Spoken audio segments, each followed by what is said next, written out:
20व्या शतकामध्ये जपान आपल्या अर्थव्यवस्थेला बूस्ट करण्यासाठी आणि स्वतःचे मोठे एम्पायर उभे करण्यासाठी बिझी होता.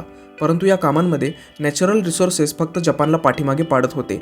या कारणामुळे जपानने मंचुरियनवरती अटॅक केला आणि त्याला आपल्या कब्जेमध्ये आणले.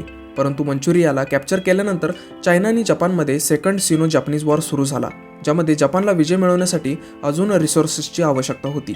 या रिसोर्सेसला शोधण्यासाठी जपानने फ्रेंच इंडो चायनावरती लक्ष दिले, परंतु यावेळी यांच्यामध्ये अमेरिकामध्ये पडला आणि सर्व जपानीज मालमत्तेला फ्रीज करून ठेवले आणि जपानवरती निर्बंध लावले गेले, ज्यामुळे जपान आता उरलेले तेल सुद्धा विकत घेऊ शकत नव्हता.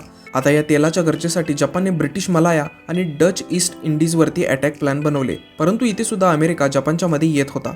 अमेरिकेच्या सततच्या मध्ये येण्यामुळे जपानने फ्रस्ट्रेट होऊन US पॅसिफिक फ्लीट पर्ल हार्बरवरती अटॅक केला. जपानला असे वाटत होते की असे केल्यामुळे अमेरिका शांत होऊन जाईल आणि जपानला कामांमध्ये अडचण आणू देणार नाही, परंतु या एका अटॅकमुळे वर्ल्ड वॉर 2च्या इतिहासाला पूर्णपणे बदलून टाकले.